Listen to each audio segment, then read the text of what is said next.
Thank you, President Saunders. Good morning. Caribbean Court of Justice, appellate jurisdiction on appeal from the Court of Appeal of Barbados, hearing of appeal in BBCV number 1 of 2022 between Roxann Rachel Goddard and Abdul Aziz Akojee. The members of this morning's panel are Mr. Justice Saunders, President and the Presiding Judge. Good morning, Counsel. Mr. Justice Anderson. Good morning, Counsel. Madam Justice Rochnottley. Good morning, everyone. Mr. Justice Barrow. Good morning, all. And Mr. Justice Jamadar. Good morning, everyone. May we have the appearances, please? Thank you.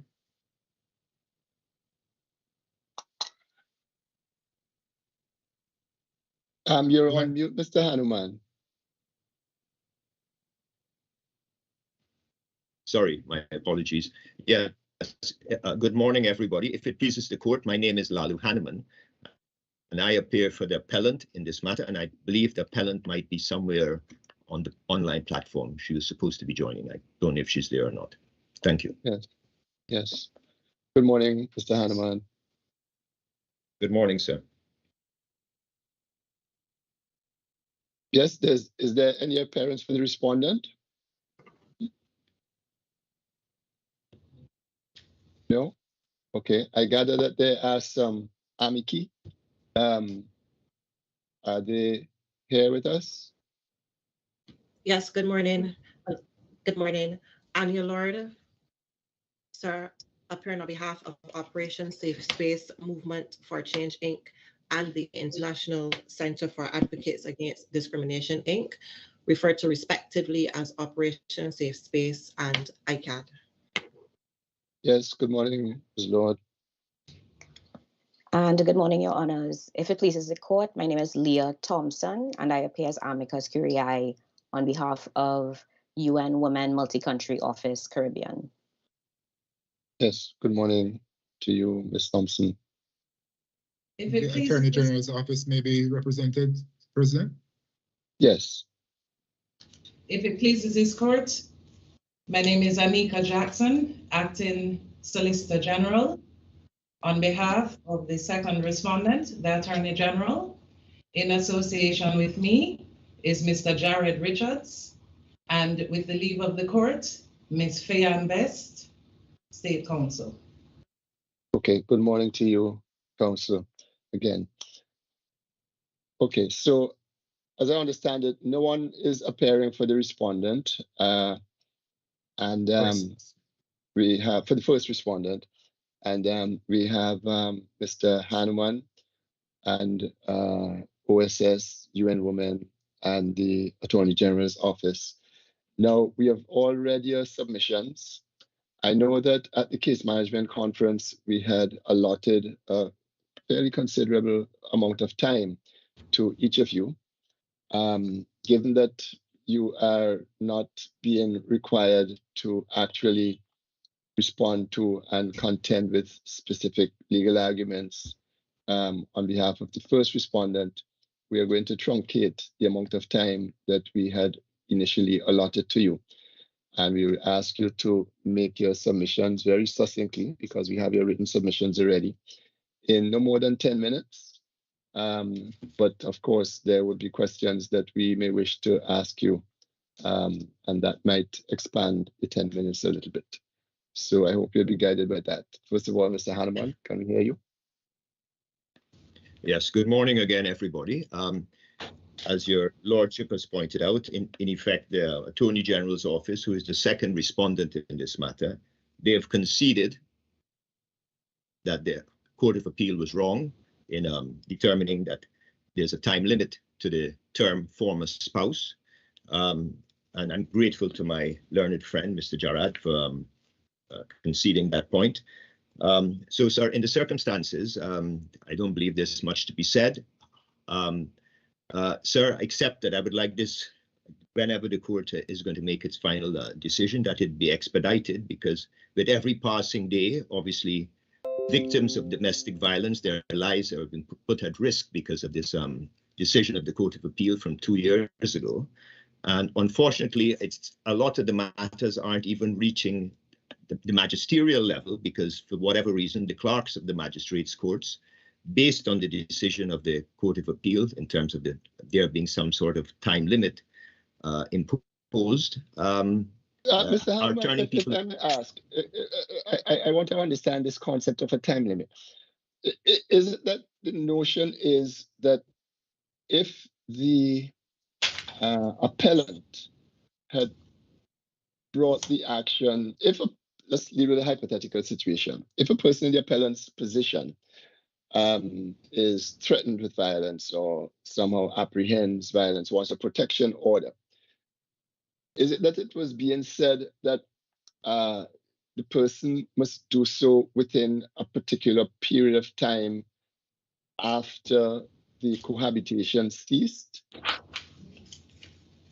So that is the implication of the court's decision, but unfortunately, they didn't indicate what is that time period. So everything in terms of this particular part of the legislation is left very uncertain.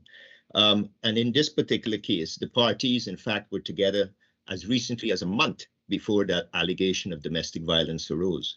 So even a 4-week window has been deemed by the Court of Appeal in Barbados as being outside of the limit of former spouse, which, with all due respect to the Court of Appeal, it's a very, and I say this very with difficulty, but I have to say it, ludicrous decision, sir. And Mr. it's Harman, exposed. I'm sorry, before you go on to there, is it then that the Court of Appeal was saying that your client was not a former cohabitant and therefore not a former spouse? No, ma'am. They weren't saying that she was not a former cohabitant. They were saying because they had not been cohabiting for a period of 4 weeks prior to the application, she was no longer a former spouse. They've accepted that they were in a cohabitational relationship, which I think lasted something like 21 months or just over 23 months or thereabouts. But that because there was a gap of some 4 weeks between the last cohabitation and the application for protection order, that they no longer qualified, or she no longer qualified, to be categorized as a former spouse, ma'am. But is that how you read the legislation, Mr. Hanman? Not at all, ma'am. To the contrary. As I set out in my submissions, ma'am, the word really before this court that needs to be determined is what constitutes former, because the legislation doesn't define the word former. It's quite clear that if she was a spouse, she would be covered. But the issue is what constitutes the word former spouse. And I'm saying that once you fit within the category of a spouse, you remain within that category in the concept of being former, just like a former president or a former judge. You continue to be a former until you die, in effect. There's no time limit, but the Court of Appeal here in Barbados has said that there is a time limit. However, as I indicated, they didn't determine what that time limit is. And in this particular case, the time limit that they determined was beyond the boundaries, was a shorter period as 4 weeks. Mr. Hanman, what I'm not getting from you, because you were there at the Court of Appeal, what was the thinking behind that? Ma'am, I don't know if your ladyship has had the opportunity, but there's a full transcript of the proceedings and in the Court of Appeal, and it actually says there, part of their determination was that in the magistrate's court, there was unsworn evidence. Again, I don't know if your ladyship has seen the email from the appellant in which the court had asked under one of their orders that the appellant gives her version of what happened. She gave unsworn evidence from the floor of the court. She was asked by the magistrate, presiding magistrate, if she considered herself to be a former spouse. And she said no, because obviously she's not a legal person. She isn't aware of what the definition of a former spouse is. And it's based on her saying that she didn't consider herself to be a former spouse, that then the magistrate then went on to determine that she didn't have the right to be make this application. But I actually, as the magistrate points out in her reasons, I actually informed the court that in fact the law quite clearly states that she is a former spouse because she was cohabiting for a period of time with the alleged perpetrator, and that as such, she falls within the definition of what constitutes a domestic relationship. But the magistrate ruled against me and declined to grant the application for a protection order, ma'am. Yeah, see, I'm just trying to make sense of what mischief perhaps the Court of Appeal or the magistrate saw in a former spouse bringing such an application. It evades me right now, but perhaps as we move forward, we will get some clarification on it. Just this whole thing about time, why time was so important to the Court of Appeal and to the magistrate. Thanks, Mr. Hanman, anyway. Ma'am, Mr. maybe Hanman, if you for look my at part. Yeah, yes. Mr. Hanman, yes, if I sir. may. Yes, sir. Apart from allowing your appeal, what order would you like from this court in relation to that order? Well, sir, I would like the court of, you're talking about the Court of Appeal order, sir, or the magisterial order? That's it, the point. What order do you want from the CCJ? The appeal is allowed, one. Is there two? Sir, I had indicated that I would like some sort of declaration as to who should constitute the panel at the appeal stage, because, sir, I know this does not fall directly within the issue of the former spouse, but I think this is something that needs to be adjudicated and determined by the Caribbean Court of Justice, because in this particular case, there was one member of the panel at the Court of Appeal who also sat on the application. Let me interrupt you, if I may, please, Mr. Hanneman. I'm very clear on that aspect, but I was asking what follows on from the appeal is allowed. So the appeal is allowed. What is the order that goes forward in favor of your client? She does not have a protection order. Do you want a protection order from her? Do you want this to go back to the magistrate's court? Can we send it back? Tell us what you want. Not for it to be sent back to the magistrate's court, sir, but if the court is so minded, if the court would like to grant it belatedly a protection order, I would have no objection, sir. But is that something? No, listen. Is that something which this court can properly do? Because remember what took place in the magistrate's court is essentially the magistrate refused to exercise jurisdiction. So we are being asked to say the magistrate erred in refusing to exercise jurisdiction. Now the question as to the merits, was your client entitled to an order? Is that something that we can make a determination on? Shouldn't that go back to the first instance trier of facts, etc.? Sir, I'm minded to agree with you, sir, because obviously it's the magistrate who would be dealing with the factual aspect of it. But before your lordships really is the determination as to whether or not jurisdiction existed and what constitutes former spouse, sir. In particular, the word former within the context of the legislation. That is the crucial bit, because since that decision, as I was saying earlier, the victims of domestic violence have been unable to obtain such orders. I get all of that, you know, Mr. Hanneman. I think what my brother is asking you, what do you want us to do? What are the orders that you would like the court to make? Well, one, that the appeal is allowed. Secondly, that the magistrate had full jurisdiction to deal with the matter. Thirdly, that the court actually, if it's capable of so doing, which I would have thought it could, is to determine what constitutes former, to give some sort of definition or some sort of declaration as to what constitutes a former spouse in the context of the legislation. Since we are working things out, Mr. Hanneman, please permit me to interrupt you. I think the second and third things which you are mentioning are subsumed in the first. And obviously we will be giving, especially in a case of this magnitude in terms of the domestic relations, domestic law, given all the contributions we have had, we will be giving obviously substantial reasons. So what constitutes form, etc., all of these things will be part of our determination, our reasons. But what we are trying to get from you is, one, appeal is allowed for the reasons which will be given, which will include that the lady was a former spouse, etc., that the magistrate had jurisdiction. But two, the appeal is allowed. Two, this matter is remitted to the district, whatever magistrate's court, for a determination or a further determination of the application for a protection order. Tell us what we should do. Well, the reality on the ground has changed. The appellant had to flee the jurisdiction, as I believe your lordships and ladyship is aware.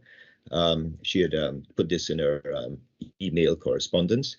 So she's no longer in the jurisdiction, so she's no longer in a position to make an application to the magistrate's court. But the crucial thing here is that it sets a precedent for other applicants, and also it's in the public interest as a result, sir. Okay, Yeah, so Mr. Hanneman, the reality is that your client, is not minded to, or is not in a position to, or does not desire to actually pursue the case further in the magistrate's courts in light of everything else.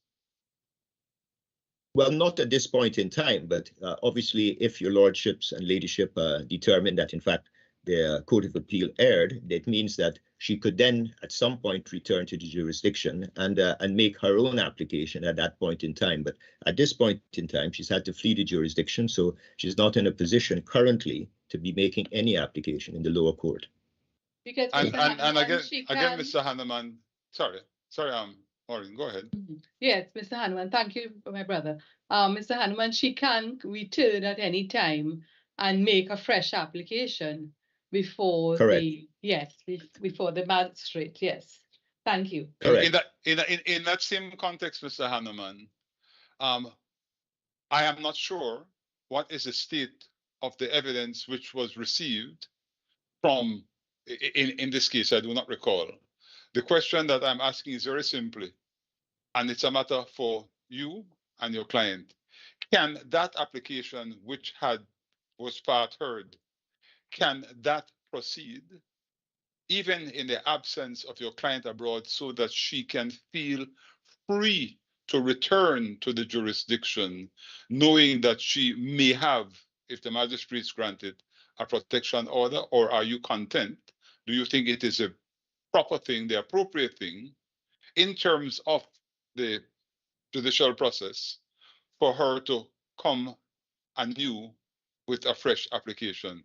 We are simply asking for your suggestions. In an ideal scenario, sir, it would be nice to have a protection order in place prior to her arrival. But I believe the magistrate, whoever it might be, it probably will not be the same magistrate, will want to hear the evidence afresh themselves. And in the interim, of course, there's been quite a protracted lapse between the last act of violence, which I believe was in 2020 from recollection. And the magistrates might say that it's now passé. I don't know.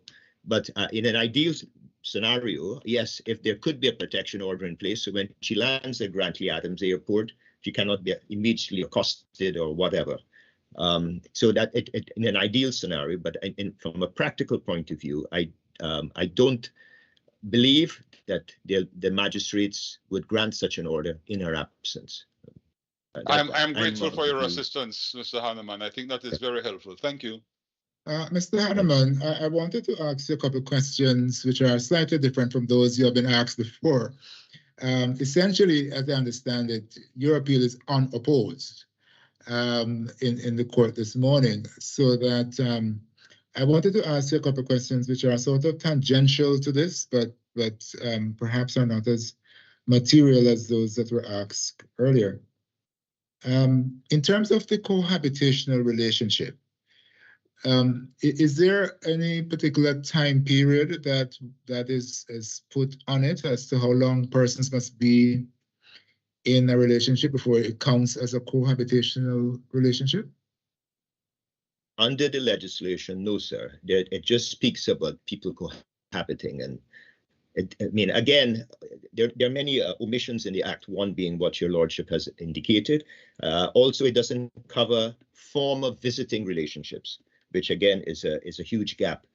So if somebody had a visiting intimate relationship, but they were not cohabiting, and then they broke up, the Act doesn't provide for them to get a protection order. So it needs to be amended. It was intended with the amendment in 2016 that all categories of victims should be able to come within it, but unfortunately, there's some gaps in the legislation still. This is part of where I was going. So, but in the case you brought before us, there was a cohabitational relationship. Nobody disputes that. It broke down. Yes, it broke down, yeah. And then there was what I think some refer to as a visiting relationship. Is that how you conceptualize it? Or once you've had a cohabitational relationship, it breaks down, then you are a former spouse. Is there the need to intervene this notion of a visiting relationship at the end of a cohabitational relationship? No, sir, because once there's been a cohabitational relationship and that ceases to exist, it's my submission, sir, and I'm pleased to see that the Attorney General's office is in agreement. It's still applicable in terms of what constitutes a former spouse. There's no guillotine, there's no time limit. Once you've been in that relationship, a cohabitation relationship, it is my submission that you're covered by the Domestic Violence Proceedings Act, sir. Okay, but if you are a party to a visiting relationship, whilst you are a participant in that relationship, then you are covered. You can apply for a DV order, but if that relationship ends, then your contention is that there's a gap which needs to be filled to allow for a former participant to obtain a DV order. Is that your position? Correct, sir. In fact, as your lordship would know, as a man of the world, I dare say that, in fact, most relationships would be visiting relationships. So a large section of the potential victims are not covered by this act once that relationship ends. Is there a hard and fast definition of what is a visiting relationship? I will have to check the definition section, sir, but to my recollection, it simply speaks about a relationship which is an intimate, romantic, or sexual relationship, does it not? Yes, correct. It means a relationship where the parties do not live together in the same household, but in which they are romantic, intimate, or sexual relations, sir. So if two persons go on a couple of dates, for example, and they share an intimate relationship, is that a visiting relationship under the Act? Yes, sir. I would submit that is the case, sir. What if they go on one date? It says do not. Well, it says, sir, even that should be covered because it says where the parties do not live together in the same household, but in which there are romantic, intimate, or sexual relations. So even if there was only one intimate instance, they are in a visiting relationship as defined in the Act, sir. I would submit. However, once that breaks down, if it does, then unfortunately the Act doesn't cover that situation anymore. An alleged victim there cannot make an application. But why should the Act cover that situation? Let's say you are right, and let's say 1 or 2 or 3 dates constitutes a visiting relationship. Why would the participant to that relationship not be treated as just any other person? So if any other person commits or threatens an act of violence against another person, then the criminal law surely is available as a resort to such an individual. Why would you want to then draw in the visiting relationship, which is such an amorphous concept as indicated in the Act, into the net, which was intended to provide protection for persons who are in I presume, a stable marriage or cohabitational relationship? Why do you want to sort of involve that visiting relationship so tenuously defined in the statute into this other category, which was designed to deal with a particular mischief that we know exists so widely in the region. But sir, with all due respect, the issue is that a lot of relationships are what might be called visiting relationships, sir. And unfortunately, there is violence afterwards. It does happen. We know this.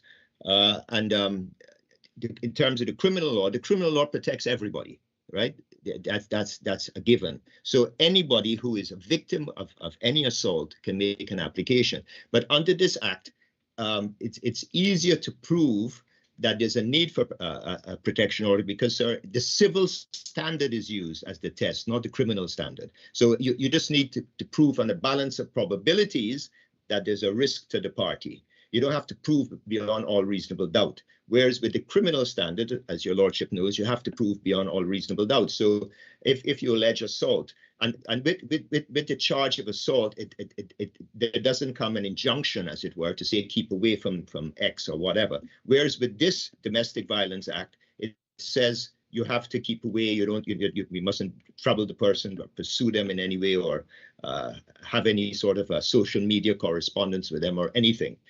So it's more encompassing. It's easier to get, and that's the whole intention behind it. So you get it within a week. It's treated as an urgent matter. Whereas to go down the road. Yes, if I may, Ms. Anwar, I think we understand the benefits, great benefits to a protection order under the DV Act.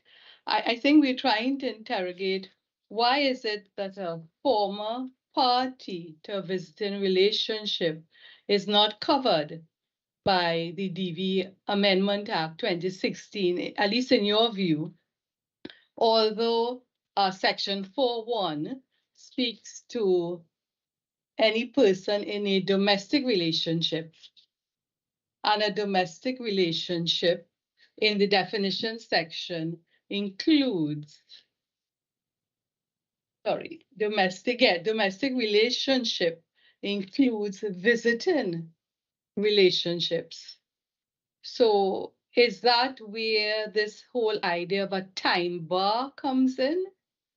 I don't follow it. I'm trying to make sense of it. Ma'am, I'm not saying it's not covered. I'm saying it's when the relationship ends that it's not covered. But there's no mention of a former visiting relationship being covered. It just speaks about a subsisting visiting relationship. A subsisting visiting relationship is covered, but it doesn't say, as it says, for example, former spouse in the same definition that your ladyship is referencing. It speaks of former spouse, but it doesn't speak about former visiting relationships. It just speaks about visiting relationships. However, having said all of that, ma'am, while that is academically of interest, it does not directly relate to the matter currently before the court, which is exclusive. Yeah. No, we follow that, but you have said yourself, and I've seen it in some of the submissions of the amici, that this is an issue which is seriously affecting, let me be blunt, women in Barbados, several women in Barbados who, as you have indicated, cannot even get a foot into the door of the magistrate's court.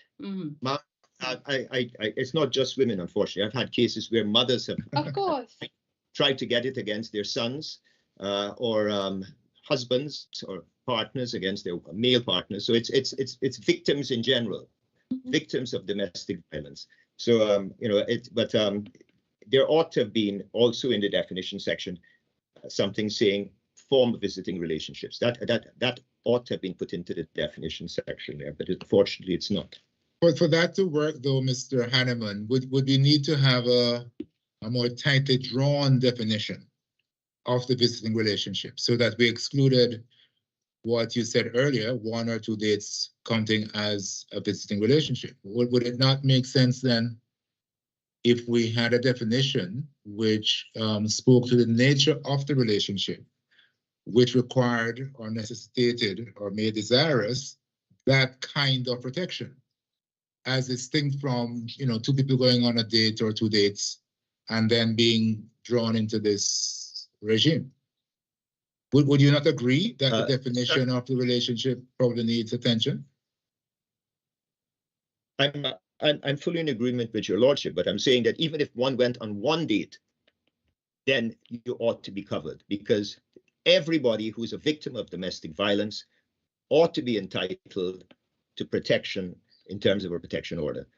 If you go on one date, I mean, I've had situations where people have been, a client of mine, for example, had a piece of wood smashed into his face after one date by I wouldn't go into the details, but to a party to a proceeding. So it you know, any violence or any threat of violence that anybody is subjected to based on any relationship in terms of a visiting relationship or a sexual relationship, a cohabitational relationship, a married relationship, they ought to be easily accessible in terms of the law, in terms of the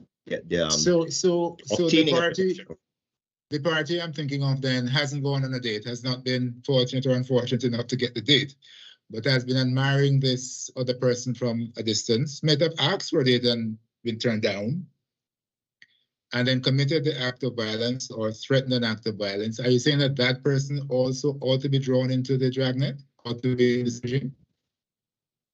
No, sir, because they are not in an intimate relationship. They're not in anything sexual or any sort of domestic relationship romantic, in that regard. It's romantic as well. Romantic is a very broad word. But yes. Anyway, sorry. Romantic is a two-way street, sir. You know, so both parties will have to be romantically inclined. The suggestion that I would like to seek your assistance on follows from the questions asked by my sister and my brother, which is the ambit of the protection. And it has struck me that in the presentations, the judicial presentations, insufficient attention has been paid to the components of the definition section of domestic relationships. Because, permit me to read it out, means a relationship between a perpetrator of domestic violence and victim who is a spouse, former spouse, child, dependents. So now look at how broadly, how more widely it is going. And then, or other person who is considered to be a relative of the perpetrator. And look at how relative is qualified or amplified by virtue of consanguinity or affinity.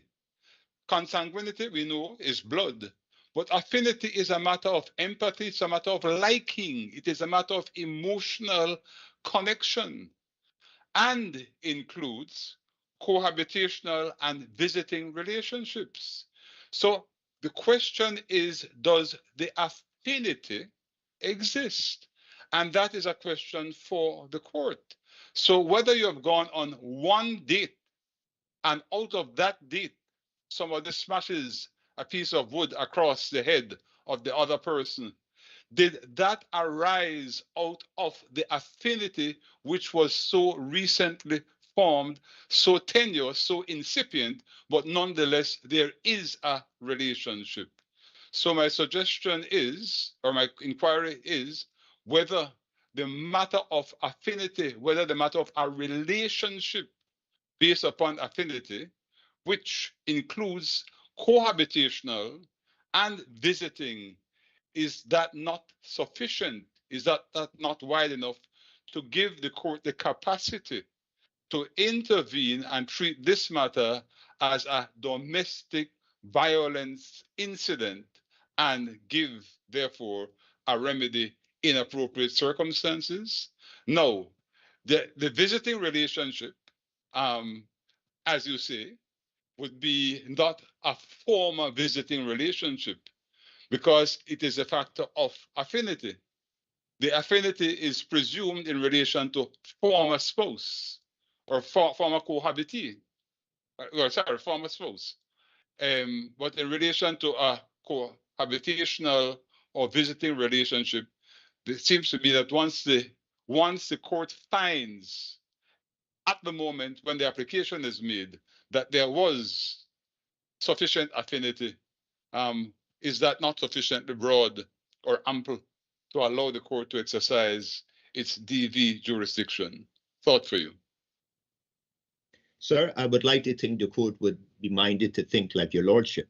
However, sir, given that unfortunately, even here where the word former spouse was used has been ruled not to be applicable to parties, unfortunately, unless things are set out very clearly, there will always be room for challenge or room for whatever. I mean, again, if the term former is used in the context of spouse, it should be used in the context of former visiting relationships, just to make it pellucidly clear to everybody. And as I was mentioning earlier, quite often these matters aren't even getting before the magistrate because the clerks of the court are telling the applicants, you're wasting court's time. And they are refusing the application. I've known numerous examples of this. I just had a matter up at Oyston's court where the court clerks told the applicant that she didn't qualify. And I said, no, of course you qualify. And I made the application on her behalf and she got the protection order.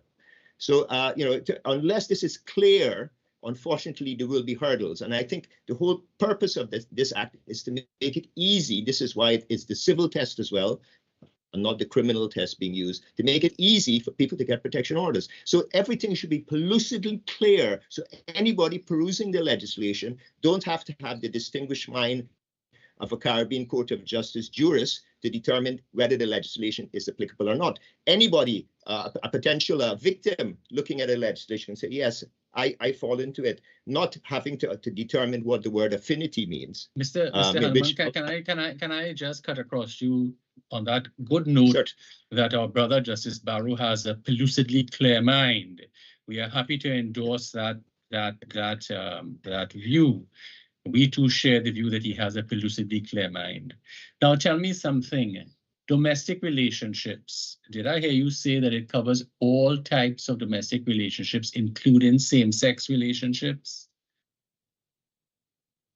Well, unfortunately, in Barbados, same-sex relationships have not been recognized in the law. So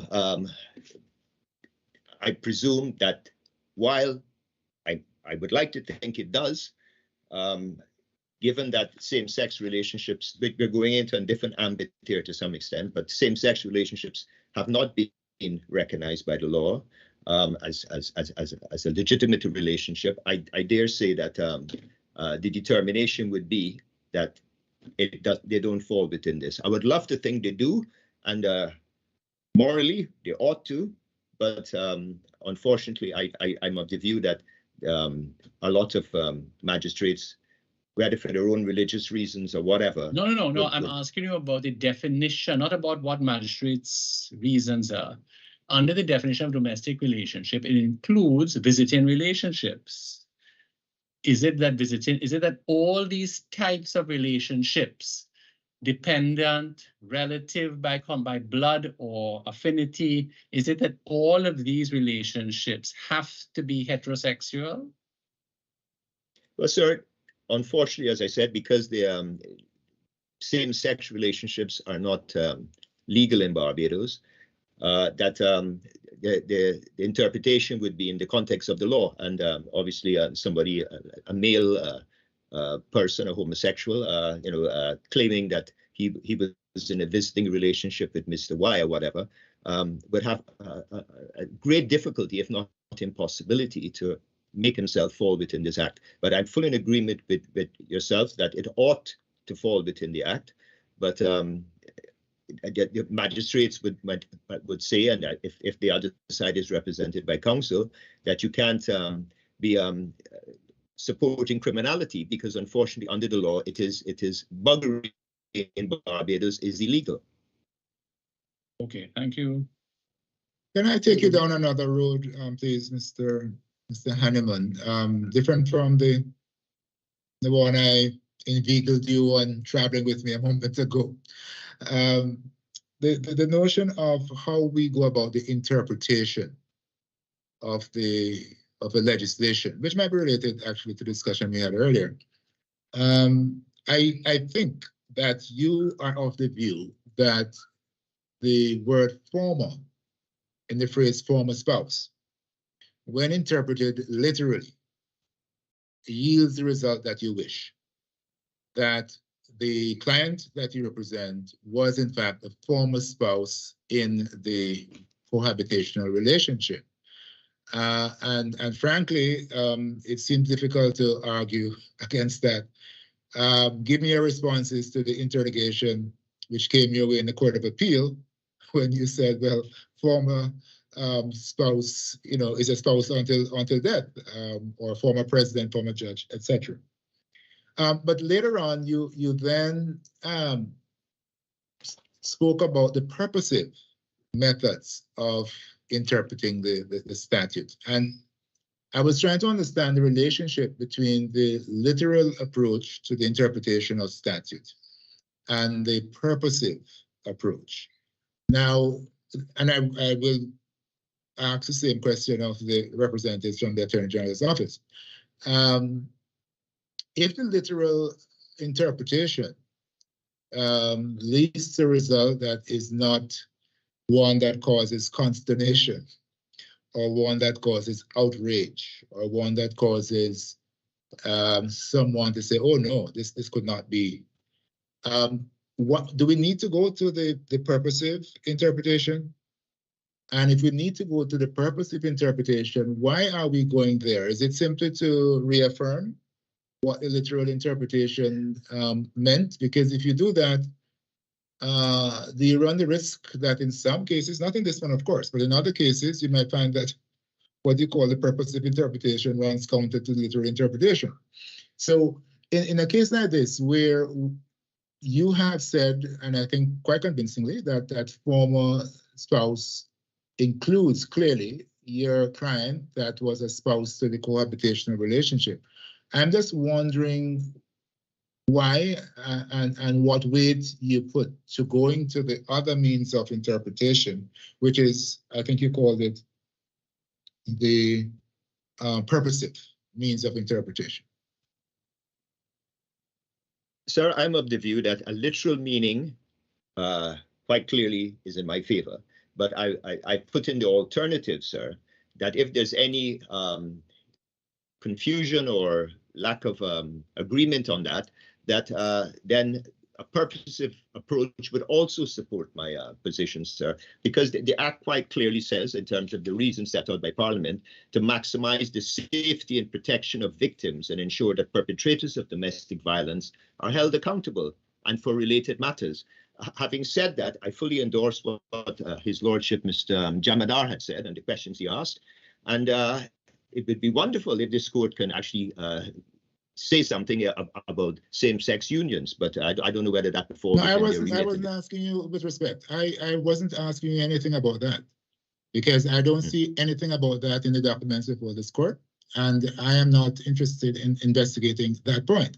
What I'm interested in investigating is whether your approach to the interpretation of the legislation using a literal approach, which yields the result that you want. That is to say that your client is in fact a former spouse. I'm just wondering, if you come to that view, why would you need to then go on to look at the purposive interpretation? And I noticed that that was done as well by the Attorney General. So I wanted to find out from them too why they did that. That was the sum and substance of the question I'm interested in.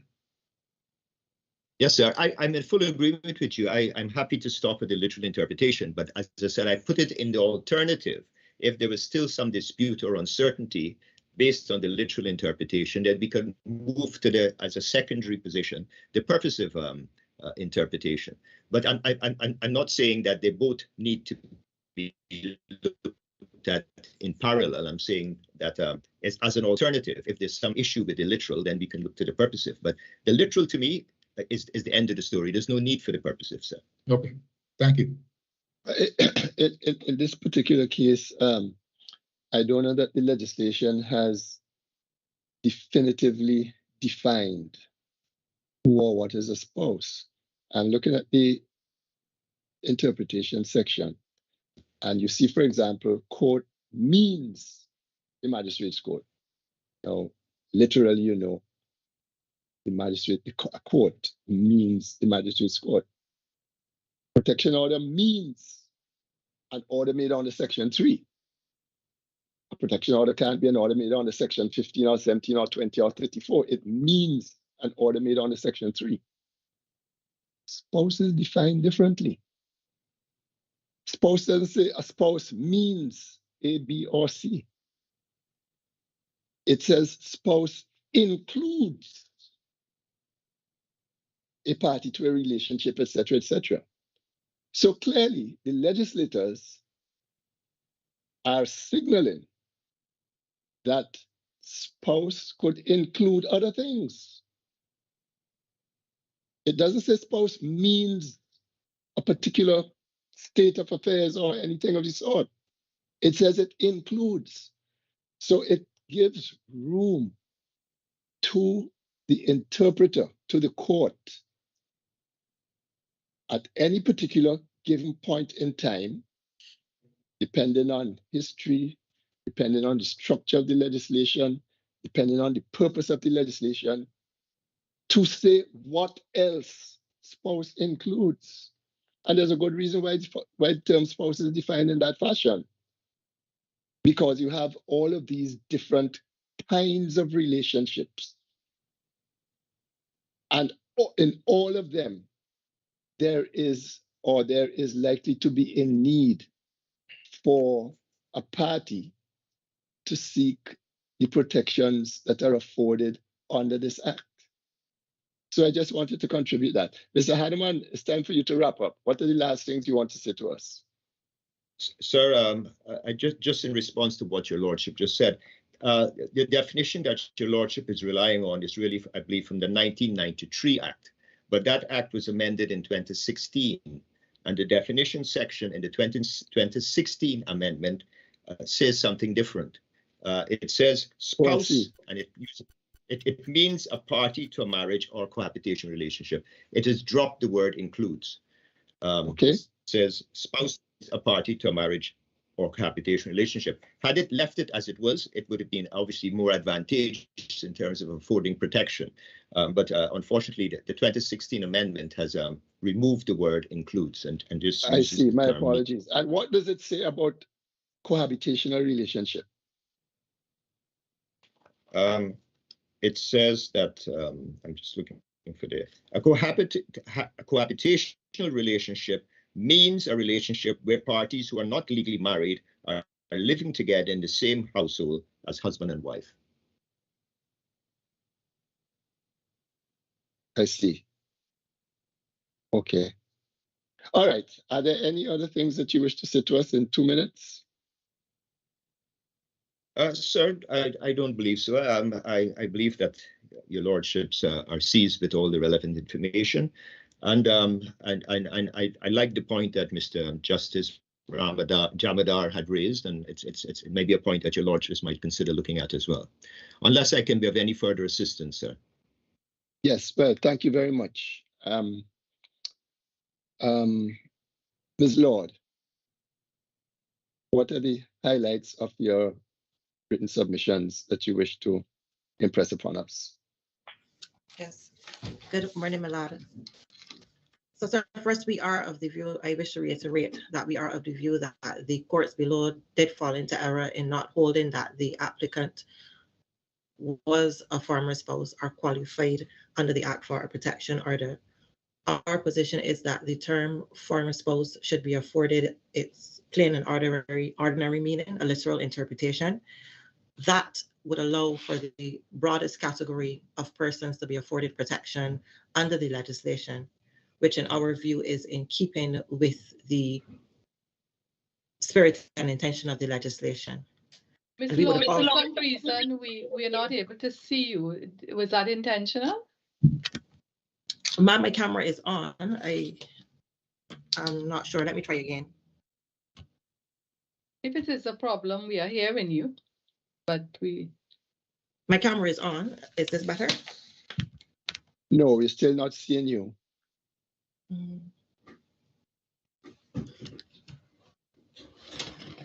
as a matter of procedure, President, whether we're hearing from the amicus first, are we? The respondents are. We have a second respondent with us. I see. That's the Ms. Jackson. AG's office, yeah. Yes.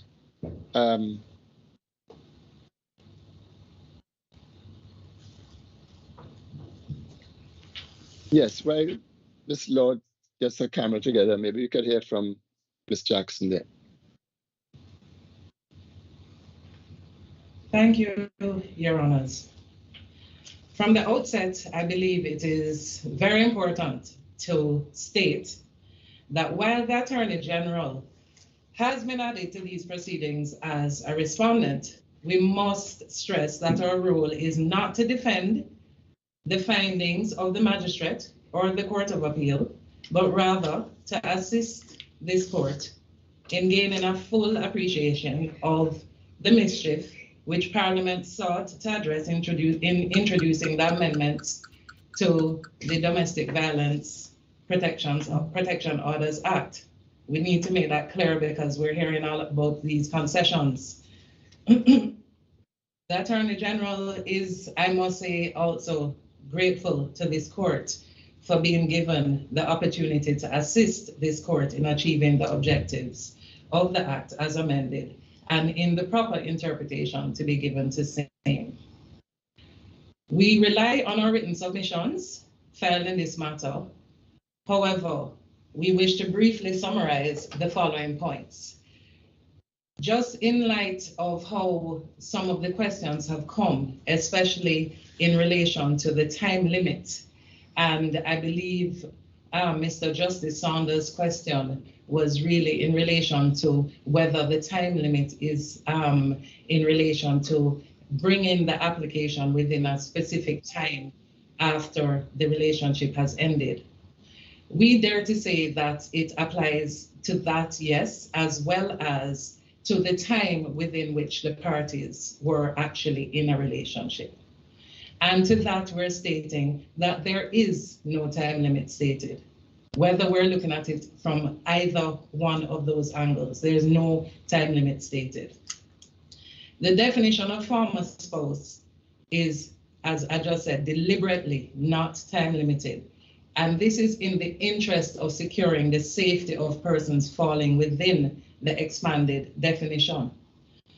The amended Act therefore does not stipulate a time frame beyond which a protection order can be made. Because of the nature of safety, unduly restricting the ability of a person to apply under the amended Act would essentially be depriving that person of protection. I believe we're all, it's right. Parliament is deemed not to act in vain or so as to create an absurdity. The Act relates to crime, and that is another thing that we need to be very aware of. The Act relates to crime, it relates to domestic violence, and it operates to confer a right to ancillary relief. Based on the nature of these situations, a time limit, as I said, may exclude persons who would otherwise benefit. Any interpretation which runs counter goes against the policy of the Act, which is protection from violence, particularly domestic violence. Where no time limit is placed, the Act should not be interpreted in a way that imposes a time limit. The statute does not call for timelines, deliberately so. That is therefore how it ought to be interpreted. All that is required to be proven is that the parties were in a conjugal relationship, which has perhaps ended, and one of the parties is in danger of violence. Said danger could arise or could have arisen 10 years from now, 20 years from now, 30 years from now. It does not preclude or should not preclude the party from protection under the amended Act. Ms. Jackson, if I may, I Yes. noticed you introduced another word, another adjective to our discussion, conjugal. Yes. And I'm not saying that, perhaps I missed it in the act, but you can let us know what you have in mind then, and does that expand it? And I also want to, anyway, I perhaps I should put it out, but as to visiting relationships, because I know you're going to come to that, those relationships, is it that time applies there because someone comes to the court and says, well, I was in a visiting relationship, but after that terrible beating, I don't want to see him. Does that mean that they have no longer in that visiting relationship and therefore they are without the protection of the act? But if you could answer me on the conjugal part first, so I can understand if you're expanding the definition, and then we can get to that thorny issue of the visiting relationships. Your Honors usually have a very keen ear. I deliberately use the word conjugal, knowing that it is not included in the definitions in the Act, and also being aware of the fact that some of the terms that are defined are troublesome. That's the only reason why I use the word conjugal, not to import or to give the impression that it is included in the Act. In relation to visiting relationships, while there was much discourse on this term visiting relationship, what I think is important is to first look at the fact that there was no such term under the original Act prior to amendment. This term came into being through the amendment. Now, in looking at the section, I believe that live together in the same household provides the context in which the section ought to be read, as opposed to a fleeting situation, a one date, a two date, a drink here, a drink there. I don't honestly think that that is what was intended by this section. I am minded to agree that the definition is not necessarily as clear as it could possibly be. However, I do think that it has to be read in the context of parties living together in the same household, and that living arrangement having ceased. And as Mr. Hanneman quite rightly said, it is pretty much very common in Barbados. Most relationships. Jackson, I don't want to interrupt you. I'm having a little challenge here. The definition says being in relationships where the parties do not live together in the same household, comma, but in which there are certain three types of relationships. Why are you tying visiting relationships to living together in the same household? I'm not following that when I read the definition. I'm not following why you are tying visiting relationships to living together in the same household. And if I may, Judge, to expand on that, from what I heard Ms. Jackson say, why must that visiting relationship come after a cohabitational relationship? That is what I'm trying to understand. Thank you both for your questions. I spoke to the living together in order to put it in context, because I wanted to put it in context in light of what was said previously about a fleeting situation of a drink here, a date there. I believe that the section, the visiting relationship applies to a relationship, not just a fleeting situation. I also agree with the court that it does not have to, a visiting relationship does not have to come after. There are several situations in which parties are in relationships and live separately.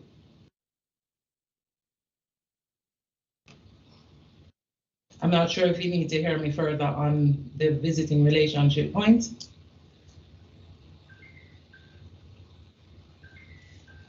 Yes, go ahead. Well, is it your view as presently advised that a party to a visiting relationship receives the protection of the DV Act? My Lord, it is difficult to answer this question, but I do know that I was going to be faced with it. And it is difficult for me as I was faced with this question as in a former place, as a magistrate. And yes, I do believe that visiting relationships are covered under this Amendment Act. The question is whether previous visiting relationships are covered. Yes. Or former visiting relationships, to put it back into the context of former spouse. And but then we get back into the same, it's almost an absurdity of a time limit. If the relationship is visiting, which means it is a successive series of intermittent interfaces. When does it end? Well, Your Honor, it can end. The point is that it can end at some point. It can end with the parties no longer being in a situation where they are visiting each other in a relationship and living in separate homes. However, I do think that they ought to still be afforded protection. No, you see, my difficulty has to do with the concept that you can disassociate, or put it this way, that in a visiting relationship, that after it has ended, that the person who is a victim of violence from the visitor no longer gets protection. And if that is the case, how does the court establish when the visiting ended? Well, my lord, if we look at the definition, it says visiting relationship means a relationship where the parties do not live together in the same household, but in which there are romantic, intimate, or sexual relations. So when the but in which they are kicks in. So if the romantic, intimate, or sexual relationship ends, then I would contend that the visiting relationship has ended. However, if thereafter the person loses protection, but had protection during the period of the visiting relationship, the legislation seems to me to be making a mockery of itself, because a person who is the victim of the violence might, at the point of the violence or the threat of violence, call a halt to the relationship. And if a court were to now say, well, you no longer get protection because you call a halt to the relationship, you're no longer in a visiting relationship. But if you didn't call a halt to the relationship, if you continued the relationship and risked being the victim of further violence, then you would have been able to enjoy the protection. And to me, that is a mockery of interpretation. But especially when you give it a generous and purposive interpretation, which forces you to look at the objects of the act and what it is that the amendment was to achieve. So we're not disagreeing with you. I believe we raised it in our written submissions that there appears to be a lacuna in relation to visiting relationships, and we do agree with the court that perhaps the definition itself needs some specificity. But Ms. Jackson, may I just ask you something very on this? What a purposive, given everything that has transpired in your conversation between yourself and the president, would you say, taking the legislation in its whole, its objects, et cetera, a purposive interpretation would conduce, as opposed to a literal interpretation, which is in which they are means existing, full stop? would a purposive interpretation yield the result that clearly the intention you accept?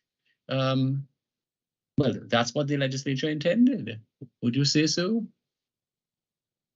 With a purposive construction, perhaps we could get to that point. Yes, Your Honor. And if you were to read the constitutional imperatives that underpin interpretation, as well as the international law obligations of Barbados in relation to CEDAW and et cetera, then would you not agree that to the extent that there may be some uncertainty or ambiguity about this, putting together constitutional, international law commitments and a linguistic purposeful interpretation, I mean a textual approach, that it can yield the result that the president has said would otherwise be absurd? I agree, my lord, but I also believe that it does lend itself to some form of misinterpretation. It is a statute, and I think it ought to be clear. But what is the role of the court as a question of statutory interpretation? We know the objects, we know the purpose, we see what Section 4 is trying to protect exactly this. What is so difficult about reading this in a purposive way? You mean that wherever legislation cannot yield a literal meaning that is clear, you say leave it for the legislature? Is that what courts do? Is that the business of courts?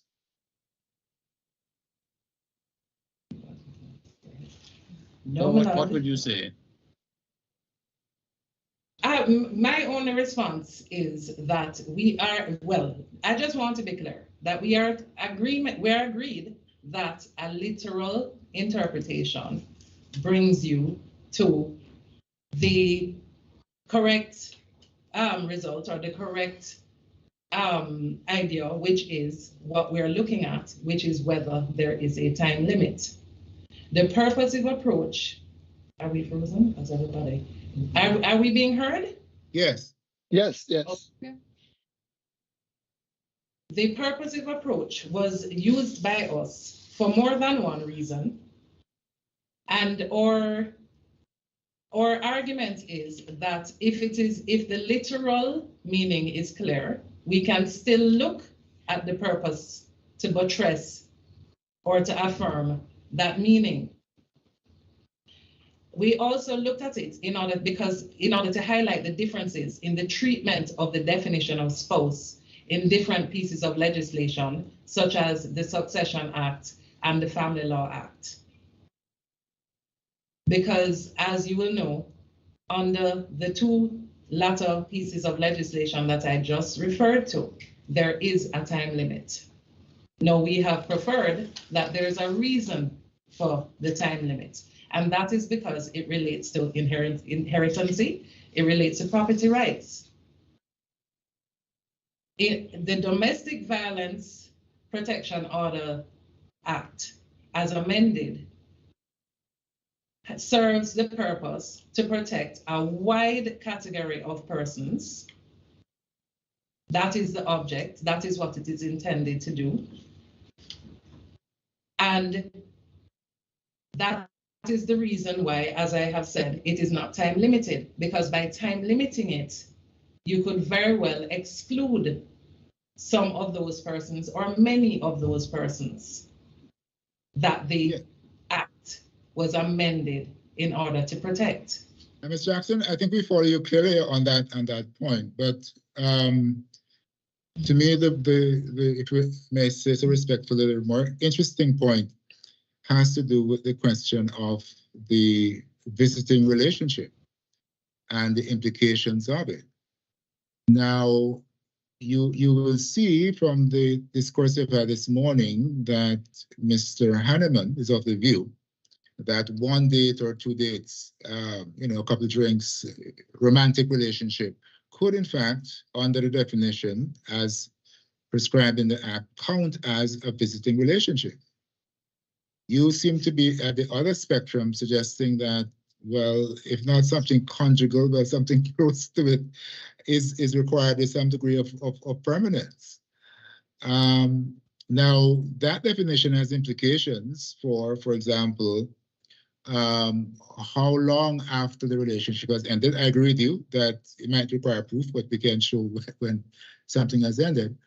How long after that the visitor, if you will, is subject to the jurisdiction of the DV Act.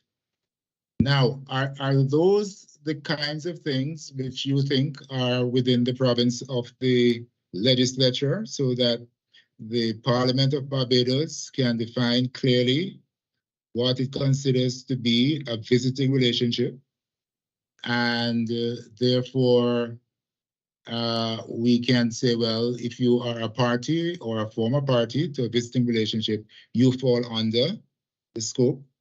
Or is it a matter for the court to decide, first of all, this looks like a visiting relationship because you have had 2 or 3 drinks or two or three dates, or you're a bit further on towards the conjugal end of the spectrum, and therefore.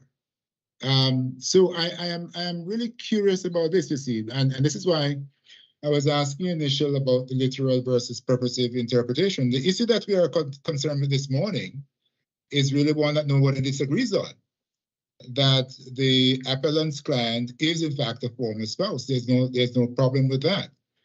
And I don't think there's any problem either in principle with saying that a participant in a visiting relationship, as defined in the statute, is also the recipient of the protection offered by the statute.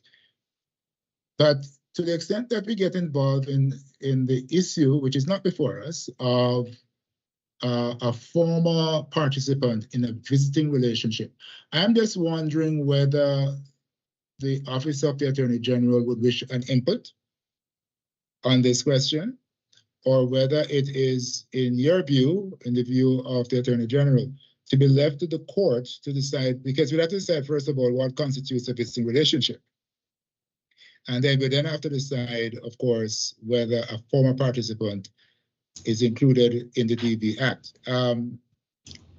To mirror the question raised by my brother earlier, whose responsibility is that, you think? I'm in agreement with you both that it is the responsibility of the legislature. And in response to Mr. Justice Jamadar, I don't think I answered him directly. And it is in our submissions that it is the court's role to interpret the law. I mean, the apex court, Selby and Smith, I believe, is the relevant authority in that regard.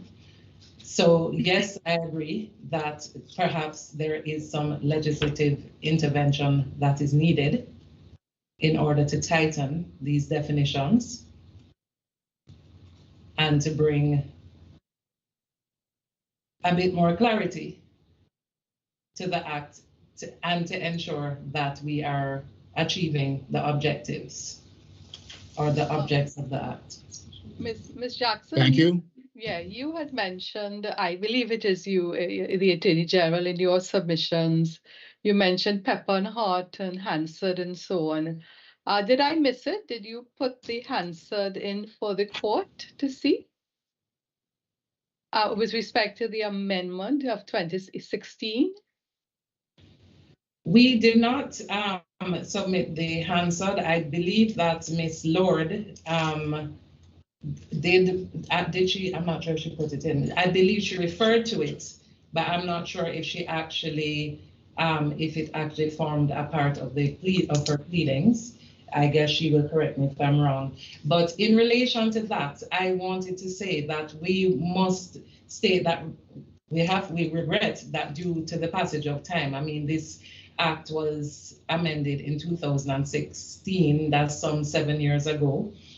Since the amendments were introduced, our searches for the necessary cabinet papers, parliamentary briefs, drafting instructions have not been met with success.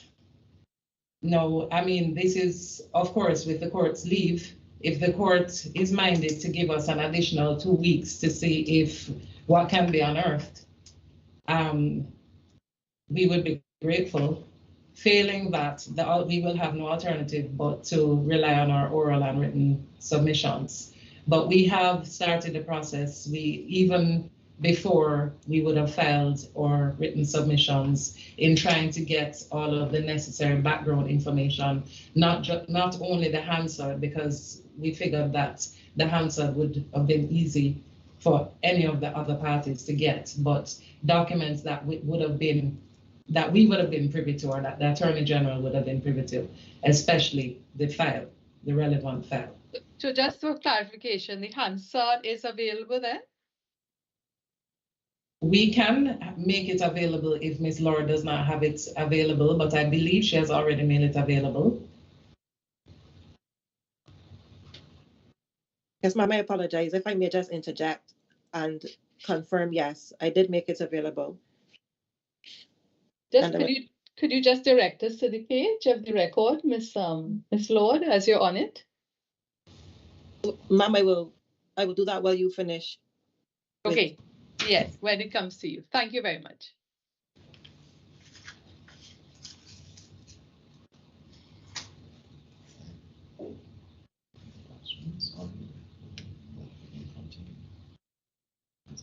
Unless there's anything further, we really and truly were just going to summarize our submissions and conclude by stating that the second respondent urges this court to accept that the term spouse ought to be given a literal and ordinary interpretation. Again, this meaning is also supported by the purposive approach of the interpretation of the statute. It encompasses, I don't know what's wrong with my tongue, all of a sudden it's all tied up. It encompasses cohabitational relationships and does not state a specific time frame for cohabitation. Unless there's anything further that I can assist the court with. Yes, thank you very much. Can we now have, is it Ms. Lord?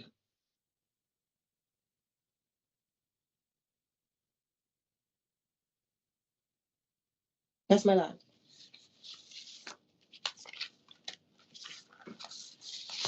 Yes, good morning again.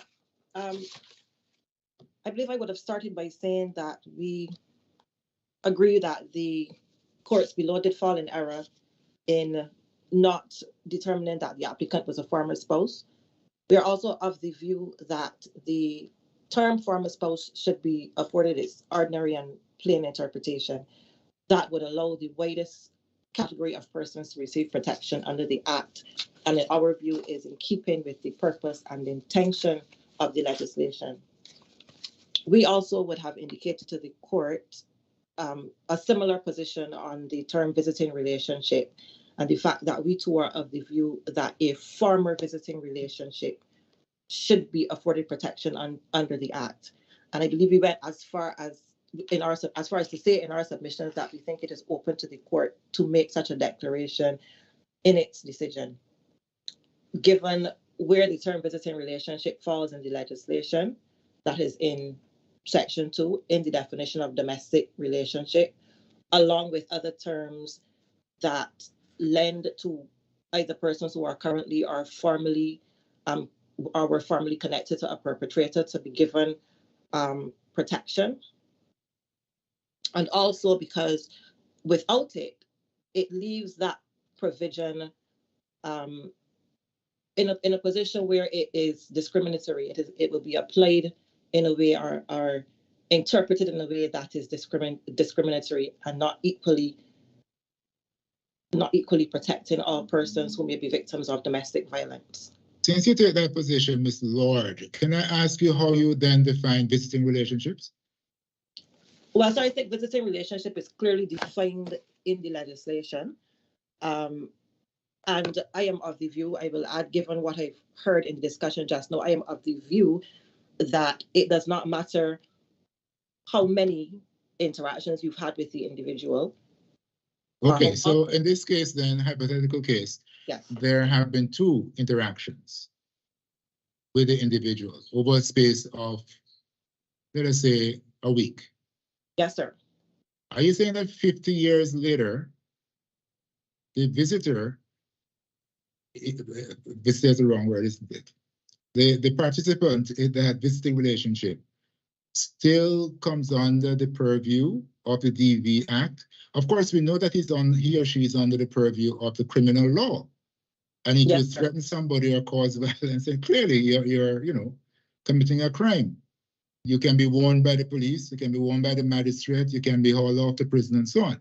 Yes, but this is a special regime designed to deal with a specific problem that we know exists very widely in the region. Okay, so under your definition of a visiting relationship, 2 dates over 2 weeks, but 50 years later, this woman or man can be subjected to the lesser constraints of what is provided for under the DB Act, because he or she went on a date 2 or 3 times or 1 or 2 times 50 years ago with a him or her.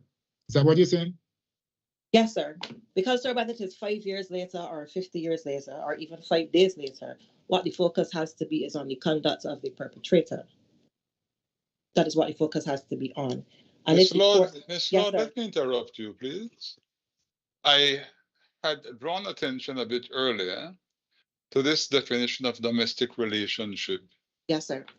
And it keeps niggling at me that in response to the question from my brother, I thought that you would look at the question of whether the person is considered to be a relative of the perpetrator by virtue of the affinity which exists, so that if the affinity no longer exists, then it is surprising that your answer is, as I gathered it to be.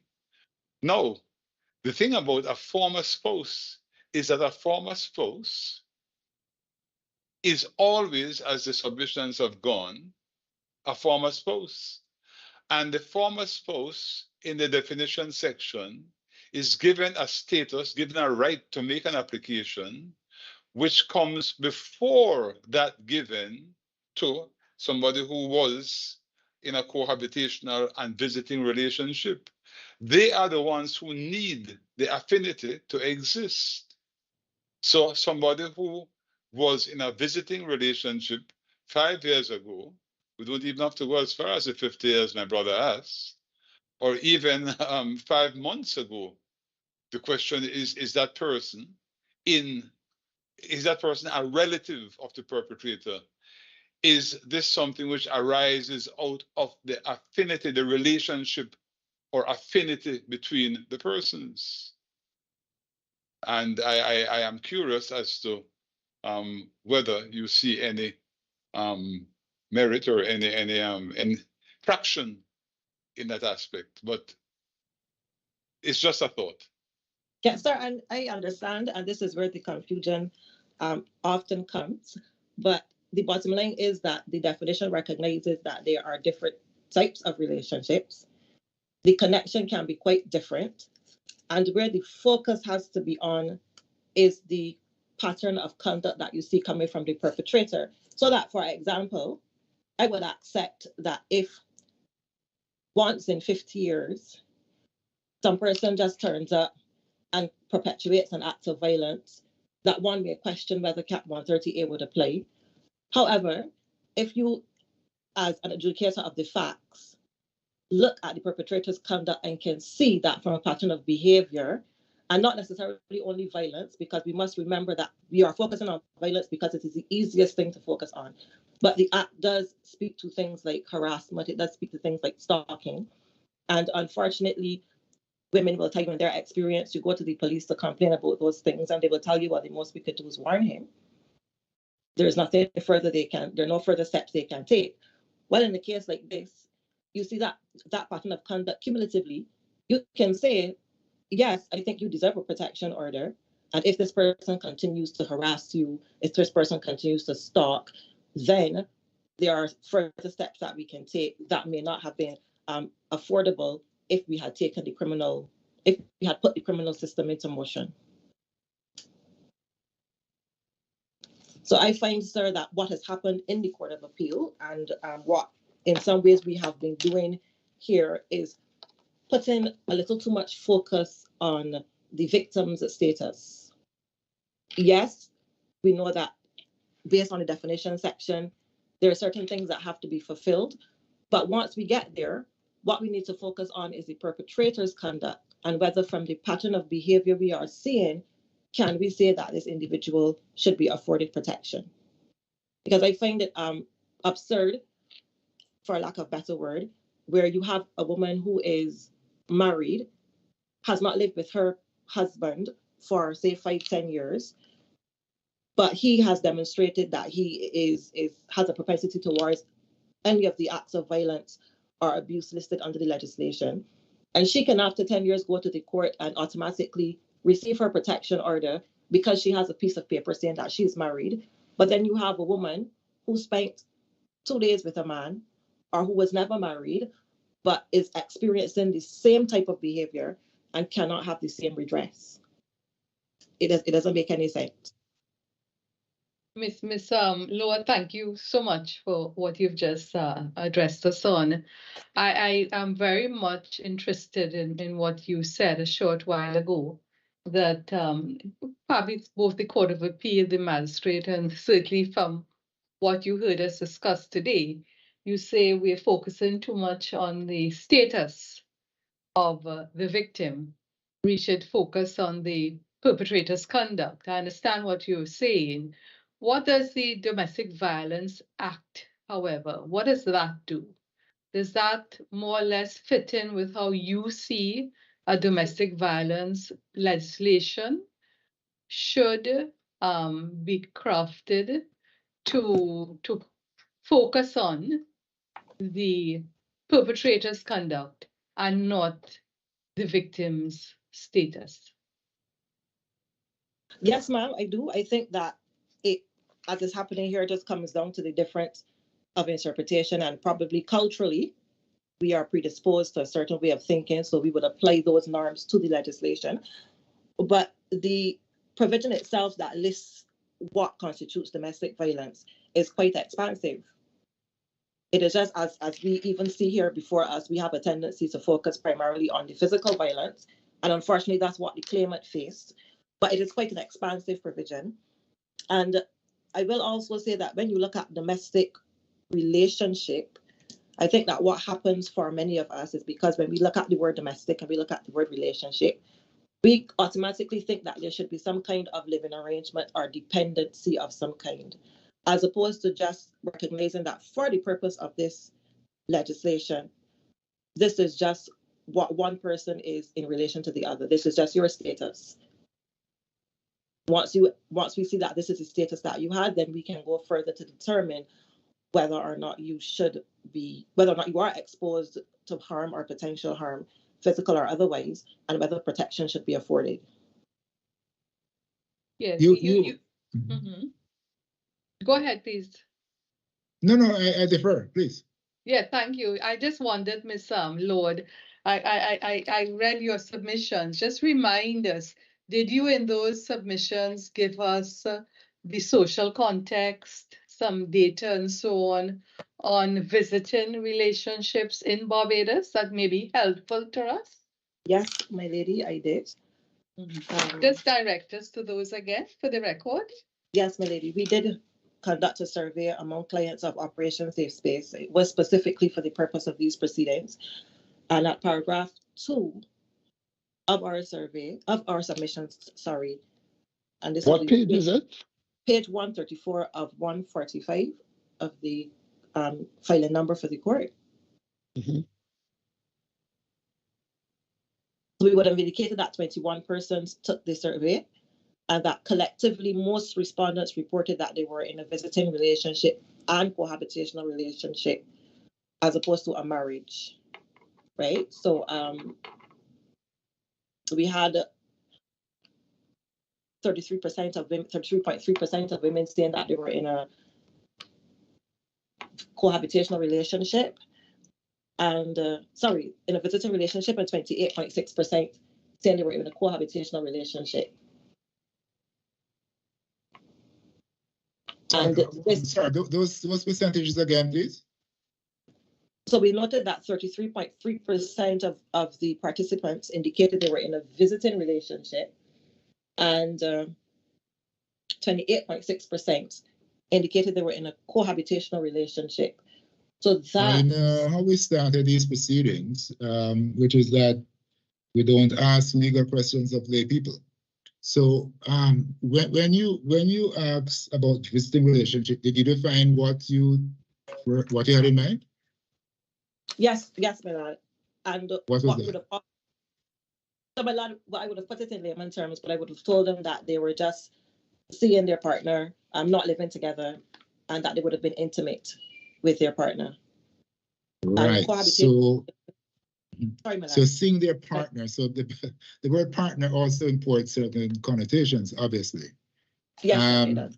And would you not agree then that the definition you gave the survey recipients is a little different from some of the definitions we heard this morning? Yes, sir. But right. Sir, what I will say, yes, sir, I apologize. So I would say, what I would say, sir, is that because we are familiar with our survey participants, we know that all of them were in a relationship at the time, and that those individuals that we were querying about were their partners. So that would have the approach we took with them. Yes, and I don't think there's a difficulty with that. I think the kind of archetypal concept of a visiting relationship in our societies would in fact include people who are in a more or less stable kind of relationship. The difficulty I have is the way the legislation is drafted seems to me to portend of a wider definition, and it could include people who do not satisfy the markers that you gave when you're administering your survey. That is true, sir. That is true, sir. Okay. Because one does not necessarily have to have any relationship of an extended period of time with some person for them to start harassing you or being abusive towards you. So that is very true. So that's part of what I'm saying, that it's a little unfortunate that the statutory definition wasn't a little clearer as to what was meant by this visiting relationship. Or is it that with Lord, in your view, having, I mean, you promised to get back to the Hansard. I understand that it may be a separate document you sent. I'm not sure, and we just have a little difficulty locating it. So if you could let us know the page and what is the name of the document that you sent, we'd be very grateful. But is it from your reading then of what you sent to us by way of the Hansard that you see that it was the intention of the legislature to cover a wider and broader meaning, to give more protection to persons who, as you say, on a couple of dates, a couple of instances of sexual relations, and then the abuse starts when the person tries to break it off or whatever. Did you see that as the intention of what you've read? In the Hansard, ma'am? Yes. Yes, ma'am, to some extent. What I would say, ma'am, though, is that because it was a reading of the legislation, I found that the the parliamentarians simply just read the entire act, in some cases without much comment. But the general approach was that it was to widen the class of individuals who would be entitled to protection under the legislation. I understand.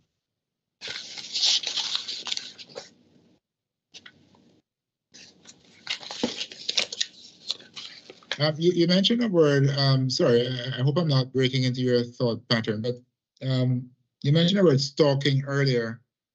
Tell me about that. That's covered as well under the legislation? So it would fall under harassment, sir.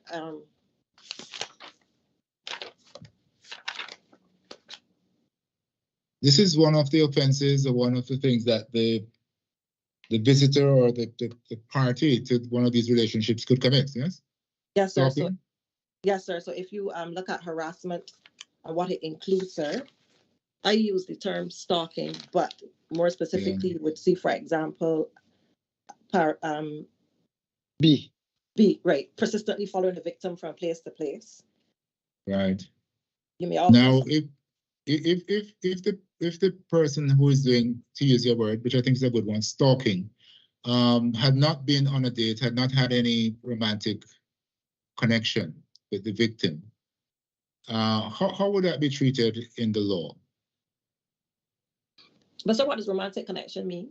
If I may ask. Pardon me? What would we say romantic connection means? Because I could be having a conversation with a man that I met online, which is common now, and I could think that we have a very good thing going, and then even before we get intimate, he demonstrates to me that he's a problem. Where does that leave me? That's exactly my problem. That's exactly the problem. The legislation is drafted so widely that, well, I'm happy for the conversation you had with the person online. But the point is that that person could be caught in the regime which has been established by the legislation. If the legislation had spoken in a more narrowly focused way to what you asked your survey recipients about their partners and so on, then I'm happy with that. But the way it is drafted, as you said, it could be that you have something online and it is deemed to be romantic. It could be what Mr. Hanneman says. You have to have 2 or 3 dates. I'm not sure, but I'm just wondering whether it would not be better if the legislature were to be clearer in what they have in mind, and then we interpret, for example, whether a party to that includes a former party to that relationship, or whether we should ourselves define what the legislature has in mind. But sir, then respectfully, if I go with what you are saying and we try to have this more curtailed definition, then I would not be afforded protection when my online stalker starts to harass me. Yes. When you say you're not afforded protection, you mean under the DV Act? No, under the DV Act, sir, yeah. Yes, but harassment of that kind, stalking, is that a criminal offense? Sir, you see, the point is that we don't want to extend the width of the regime so wide that it includes all potential persons, who are guilty of these kinds of conduct, do we? Not necessarily, sir, but I think, sir, what it's supposed to do is to complement it, and then but along with it.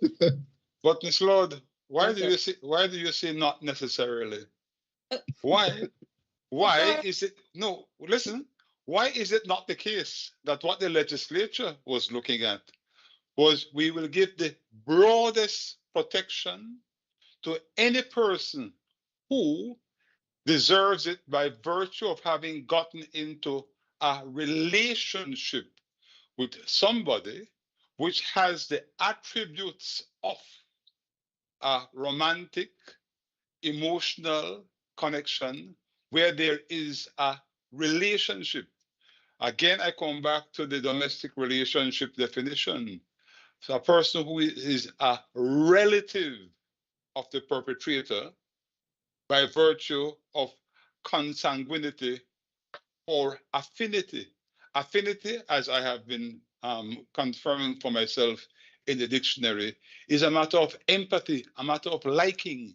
So if you are a relative of this perpetrator because he got to like you as a result of these conversations or these exchanges in cyberspace, then that is the relationship which establishes that you are a relative, you are related to the perpetrator.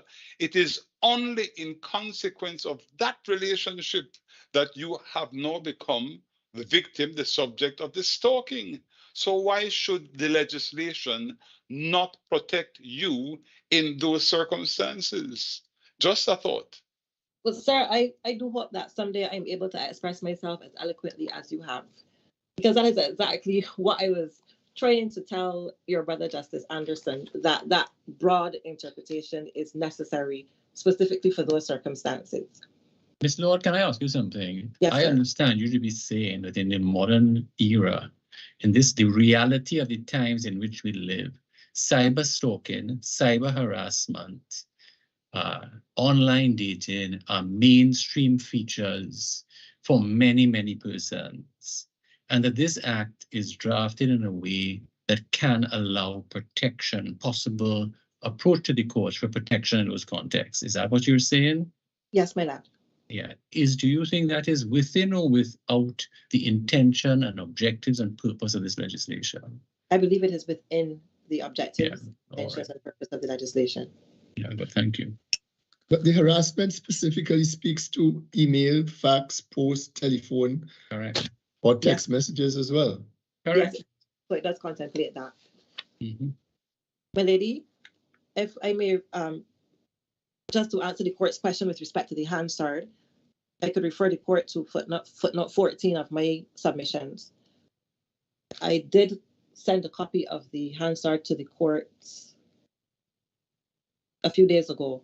It was requested and I did forward it to the court. I'm sorry for the time. I was just confirming that the pages that I referenced were correct. You don't have a page number for it. We were just having some difficulties locating it, that's all. So that's why I wanted your assistance. But if you say it's a few days ago, we will search. Yes, ma'am. It didn't come with page numbers. Was the document filed? No, sir. I would have filed a list of documents, and I believe what your librarian could not find was requested from us. Yes. It may be, Ms. Law, that we may have to get back to you on that if we don't have it. Yes, ma'am. Yes, because that's why I think President asked whether it was actually filed. You can submit a document, but sometimes it's not accepted for filing. I see the Deputy Registrar has raised her hand, President. I don't know if you wish to hear from her. Yes. Can you shed any light on this? Yes. I think Ms. Lord is correct. Some documents were sent to us to Anil's email, and I think they were given to Hillary, so that I will chat with our GC to see whether she can send them to you to the judges soonest. Thank you. But why were they not filed? Because my page number and so. Because, my lad, when the orders were given for the submissions to be filed, we were told to file our written submissions and include a list of documents.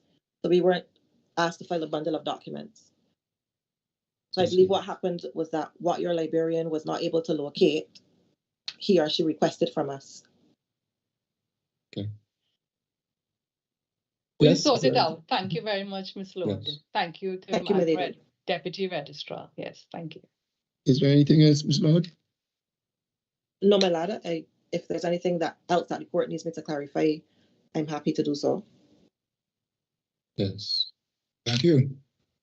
Mr. Is it Mr. Thompson? Miss. Or Miss Thompson? Sorry. Yeah. Oh, Miss Leah Thompson, sorry. Yes. Yes, please. Thank you so much.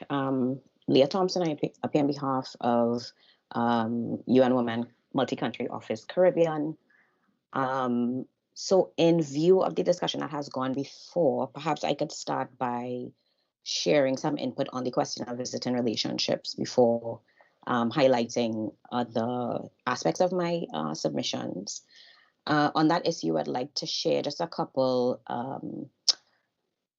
points that may be relevant to the court in coming to determination. Firstly, on the issue of visiting relationship and what it does and does not, what the definition is in essence. I think there is some help may come from the committee report that we shared. There was a committee established in 2012 under the Bureau of Gender in Barbados, and a report was done. Certainly not everything from that report ended up in the legislation, but there was some insight into this issue of visiting relationship. And just to quote very briefly from that committee report, it noted, apologies. What is the quote? So unfortunately, I am in the same position as Ms. Lord in that that document was sent a bit after submissions were filed, but it was shared with the court. Okay, in the future, this is for Ms. Lord's benefit, for everybody's benefit, any document that is to form part of the proceedings should be filed so that it has a page number. That makes it very easier to access. That makes posterity able to look back and see what are all the documents which were before the court and the like. There really ought not to be any such thing as a document that is being placed before the bench, but it is not part of the formal record. And once it's a part of the formal record, it should have a page number. Yes, go ahead. Understood. So just a very briefly quote from that document. It notes the absence of visiting relationships in its entirety when looking at the 1992 document, and makes a recommendation that both visiting and former visiting relationships be included in the amendment. While that perhaps was not explicit in the actual draft that we see before us now as the 2016 amendment, it was something that at least was in consideration at the time when that committee was, looking at the question, considering the question. Just another quick note on that issue of visiting relationships. I think it is instructive, or at least helpful, for us to remember that there are other jurisdictions in the Caribbean that do, in fact, have this category of both visiting and former visiting relationships, and no absurdity seems to have flowed from or been produced from that category being included in those jurisdictions. For example, we have Trinidad and Tobago in its recent amendment in 2020 has included both the categories of, has expanded its category to include visiting relationship and former visiting relationship. When we look at some of the best... Ms. Thompson, excuse me, before you go on, you're saying Trinidad and Tobago in the 2020 amendment, they actually use the term former visiting relationships? So in the Act itself, they don't use the term former, but it's described as in the definition of domestic relationship section, in the interpretation section, it describes persons who or someone who is or was in relation to the respondent, a person in a visiting relationship, or a person in a dating relationship. So that is or was in relation to the respondent, a person in a visiting relationship. Thank you. And on that note, could you also assist me as to whether this term, visiting relationships, I know through the years we've had it, and for many judges, it was almost like a bad word because, oh, you're not entitled. It was just a visiting relationship. I'm going back 20 years plus.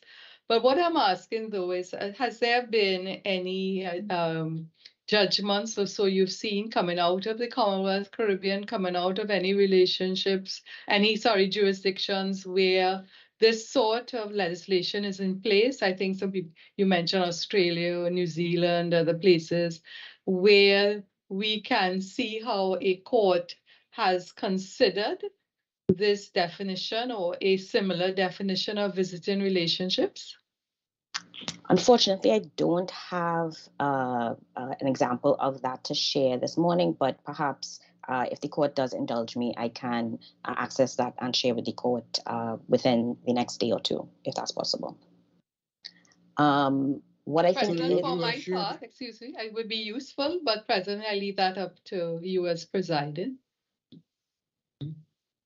You have shared with us the committee report. What year did you say the committee report was? 2012. 2012. And we do have that in our possession or have access to it. You mentioned that other Caribbean territories have dealt with the issue. You mentioned Trinidad and Tobago. I assume that that information is also with us in your submissions, are they? So it is referenced in my submissions. I list all of the current Anglo-Caribbean jurisdictions that do have that category of visiting relationship and former visiting relationship. I believe that is delineated in my submissions, yes. Do you know if there are some with just one of those, just to say just visiting relationships? So I believe there is an example. Let me just reference my submissions quickly.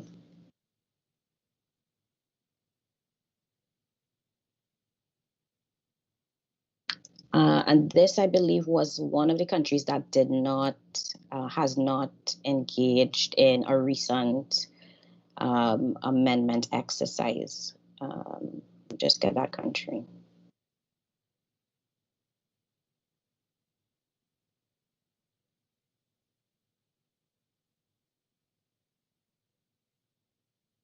Ms. Thompson.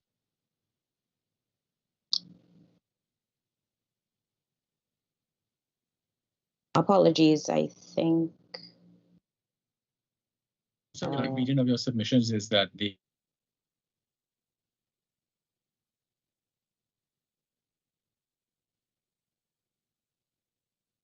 Apologies, my lord, I wasn't able to hear your question. No, I was saying, while you're looking for that, is it correct to say that the recent regional and or international trend is to include the category of visiting relationships? It's Is that what your research shows? Absolutely the regional trend. Yeah. And internationally. Yeah, go on. Internationally, they've gone even further to broaden the term. In the UK, it's let me just get the exact wording here. Personally connected is the phrasing that's used. Right. Again, what has fueled that trend? Has it been decisions by the judges, or has it been enactments by the various parliaments of the countries? So this particular that personally connected phrasing or model is as a result of a recent amendment in the UK that would have been in 2021. Though I believe there may have been some reference to it prior.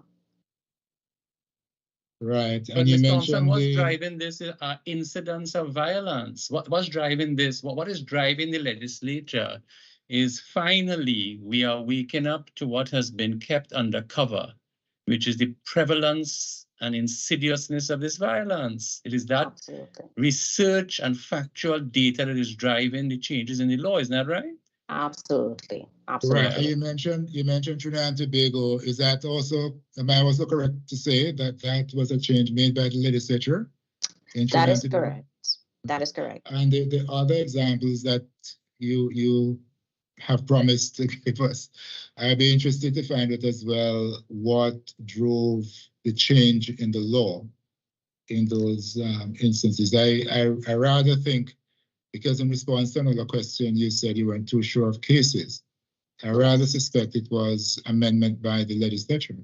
Correct. So at page 157 of 164 of my submissions, I list specific to the question of former parties to a visiting relationship. I list the countries that do cover that category of persons as eligible. And right now that would be the Bahamas, at least in our jurisdiction, the Bahamas, Belize, Dominica, Grenada, St. Lucia, which, as of right now, has the most progressive domestic violence legislation in the region. And just as an aside, does include same-sex relationships. St. Vincent and the Grenadines and Trinidad and Tobago, they all encompass and include that category of former parties to a visiting relationship. Yeah, Ms. Thompson, what paragraph of your submissions, please? So that's at paragraph 17, footnote 19. So you have had situations where legislation has referred to visiting relationships and then been amended to include former visiting relationships? So in some situations, for example, arguably like Barbados, the jump has been from no visiting relationship, so only defining spouse or persons eligible as persons who either are married or living together as husband and wife. That was the language that was used prior. And since this latest round of amendments, they've jumped to now include visiting relationships, which, as defined in Barbados, include persons, for example, who are not living together, but do have some sort of romantic, or sexual relationship. Just as a point of interest, in Trinidad and Tobago, the definitions are a little different. So the definition that most of the region uses for visiting relationship, in Trinidad and Tobago, we have that under the definition of dating relationship, while visiting relationship retains some of that link to living together as man and wife or as husband and wife. But again, it's still both for visiting and dating relationships. It's clear that those categories are included, and in the former and in situations where those relationships have ended, eligibility remains. So how it's a dating relationship? Just let us know briefly, Ms. Thompson. Sure. Those you have a definition for that, and do. You say the protection continues even after the dating relationship. Just let us know how that is worded, please. So dating relationship is very similar to what visiting relationship is defined as in Barbados. In Trinidad, it's where the parties do not live together in the same household, but may be engaged in romantic, intimate, or sexual relations. Whereas visiting relationship is still a bit more limited, where it talks about a non-cohabitational relationship.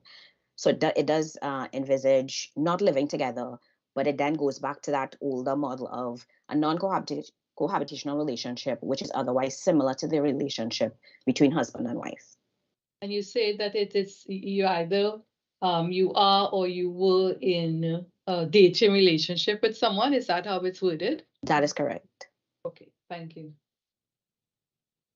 Ms. Thompson, Yes.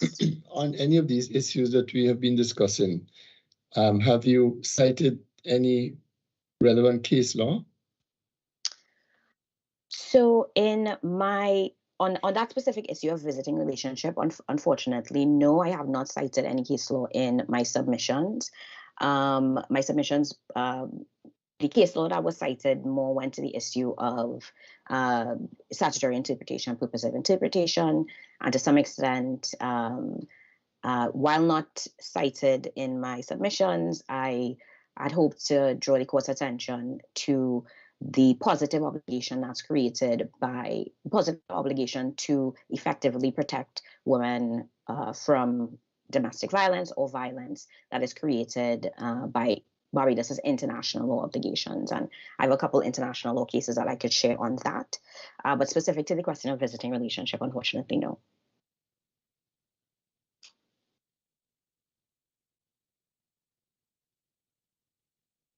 Yes, is there anything else you'd like to press upon us? Sure, yes. I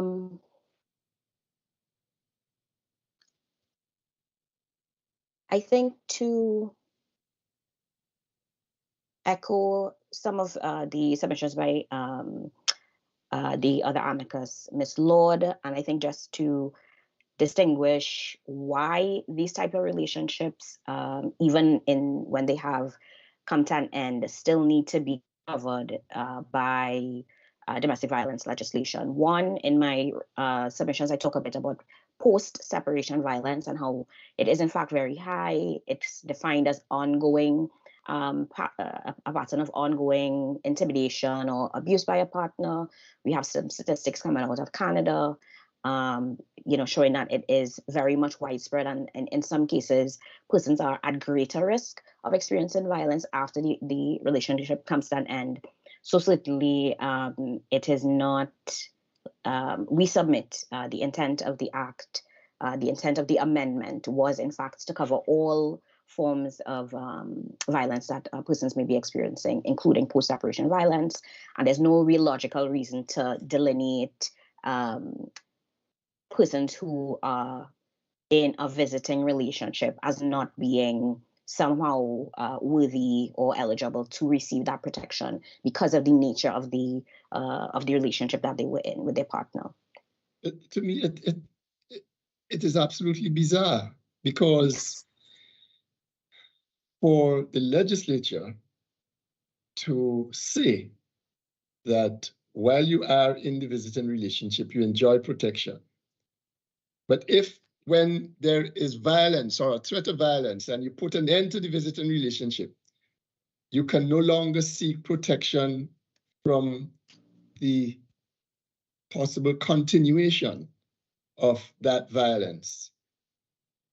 That to me is absurd, because very often, well, sometimes it is the violence or the threat of violence that causes the victim to put an end to the relationship, whether it is cohabitational, spousal, or visiting. Absolutely. And to say you lose your protection thereafter, it makes no sense to me as to why the legislature would choose to intend that that should be the case, when that is the time when you need the protection most. Absolutely. Very much agreed. And I think in my submissions, I very much agree with that point. And, it is almost as if to incentivize staying in the violent relationship, which of course is an absurd result. I don't want to take up too much of the court's time. I do think much of this has been already dealt with. I think I just want to emphasize, particularly from an international human rights point of view, yes, please. No, I was going to say that last statement you made is supported by the research, i.e., the prevalence of post-separation violence is higher across the board. Absolutely. So this is fact and evidence driven. The intention of the legislature, when you say give the legislature, that's the intention of the legislature. What I'm saying is that is fact and evidence driven based on the research. Absolutely, yes. Unfortunately, in our region, there is sometimes difficulty in accessing, specific data specific to our countries. At UN Women, there are ongoing projects to bring that data collection, on the issue up to date. However, there is a plethora of data that's been data from Canada, from different jurisdictions that talks to this issue of post-separation violence. And I think even in our jurisdiction and in Barbados, there is certainly anecdotal examples. Again, I cited one in my submissions, the case of Onika King, which certainly unfortunately made news and made waves at Barbados. And that was an example of a situation where long after separation from her partner, again, perhaps in that group or category of persons who are more at risk after separation, she was unfortunately killed by her partner. So I think exactly to your point, it is important for us to understand the specific danger of post-separation violence, and certainly that would have been at the forefront of the minds of the drafters. It is specifically included in the OECS legislation. It's specifically included in the CARICOM legislation. Most of the countries that have been updated and amending do include a wide definition of visiting relationships and former visiting relationships, with specifically that in mind. On the issue of international human rights obligations, just I think to offer a little bit of policy consideration in understanding the development of the law, or to some extent the mischief that the law is attempting to, or not just the mischief, but the obligations that the state of Barbados has under international human rights law, and the ways in which this legislation has been crafted specifically with those obligations in mind. I'll very briefly just mention that, of course, Barbados has a positive duty an active obligation to protect women from violence, of course, including post-separation violence. That active duty has been referenced in many cases. We, of course, have Francois and the AG coming out of St. Lucia. At the inter-American level, of course, Barbados is a signatory to Bilem du Para, which comes out of the inter-American system. We have the Velasquez-Rodriguez against Honduras case. And we have, of course, the famous case of Opus and Turkey, all of which clearly state that states have an active obligation to take the necessary steps, including legal measures to protect women and all citizens, but in specific cases where we understand the specific scourge of violence against women, states do have that obligation to take all legal and other measures necessary to provide effective protection of women against gender-based violence. In Francois, the court talked about that progress. So that obligation is found, of course, in international treaties that Barbados has ratified, but is also certainly inherent in constitutional rights, the right to liberty, the right to security, amongst many others that I've cited in my submissions. In Francois, the court talks about that progression from constitutional premise to international treaty obligation to specific legislation and effective enforcement. And that is exactly what Barbados has done. And it's certainly an ongoing exercise, but we submit that in that amendment that was made in 2016, as insofar as it relates to former cohabitants, and we would also say insofar as it relates potentially to visiting relationships, former persons formerly in visiting relationships. Barbados has, on a literal interpretation and understanding of the ordinary wording of the legislation, has taken the necessary steps to provide that protection from violence for women by this amendment in 2016. I think the court has already said it's made clear its position on the issue of former cohabitant. So just to reiterate, we are certainly in agreement that that is included. Alternatively, we say that, again, on a purposes interpretation, as the court has gotten into already, that it should certainly be read in light of Barbados's both constitutional and human rights obligations. On that note, unless the court has any further questions, I think that the majority of the points, salient points, I think, have been summarized, and we hope the written submissions are able to provide further guidance. Just one final point, if I may, on the interpretation of visiting relationship.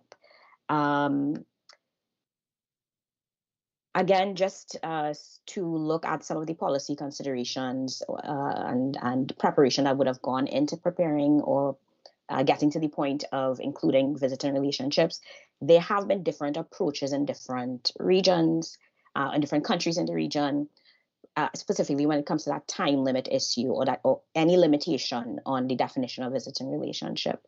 So, for example, that OECS draft legislation did impose a time limit, but none of the amendments that subsequently came from that legislation chose to incorporate that time limit into the legislation. Similarly, on the issue of defining the boundaries of the relationship, how does one, for example, determine what qualifies or what one understands to be a visiting relationship? To Justice Anderson's point, some jurisdictions, for example, in Jamaica, have imposed this additional condition of nature and intensity and provides further guidelines on how the court should interpret that visiting relationship by giving specific conditions that should be taken into account, like how much time has been spent together, the duration of the relationship, etc. But again, that simply is not the case in Barbados.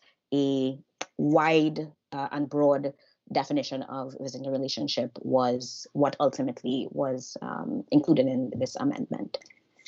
So I think on that note, I thank the court for its time. Before you go, Ms. Thompson, so just in terms of understanding the legislative intent, Yes. the Jamaica draft, would that have been prior in time to Barbados? It would have, yes. Let me give you the Okay, example. so Barbados came after. So Yes, Barbados would have had the Jamaica draft, but I believe so. already. But let me get you the exact dates. But I believe so, yes. Okay, and you did say, just as to confirm, that the Barbados definition mirrors the Trinidad and Tobago definition of dating. Where is it now? I wrote it somewhere. I think Dating relationship. Dating relationships. Correct. Right? Correct. But the Trinidad and Tobago definition of visiting relationship, instead of the word in Barbados, it's the language is, hold on, the language is in which there are, and you say in which who is or was in, right? That is correct.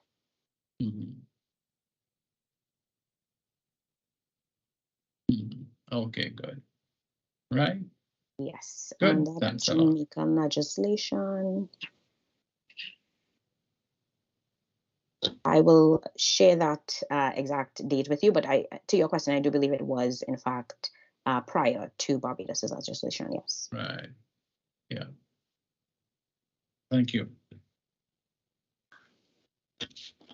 Sorry, do you have the name of the Jamaican statute in the absence of the date? If you don't, it's fine. I'm just wondering if you had it there. I don't know. You don't, okay, but you could supply it for us, yeah. Yes, yes. Okay, thank you. Is that it, Ms. Thompson? Yes, please. Yes, okay. Yes, please, Well, thank you very much. Thank you. Mr. Hanneman, you are in a very rare position. You don't have anybody opposing what you have put forward. And therefore, you won't have any right to reply. We will take a short recess and then we will come back. So I ask you to stay on the call and then the judges will exit and we will come back to you hopefully about 10 minutes at most. Thank you.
We are back. I'm just checking to ensure that everyone is back with us.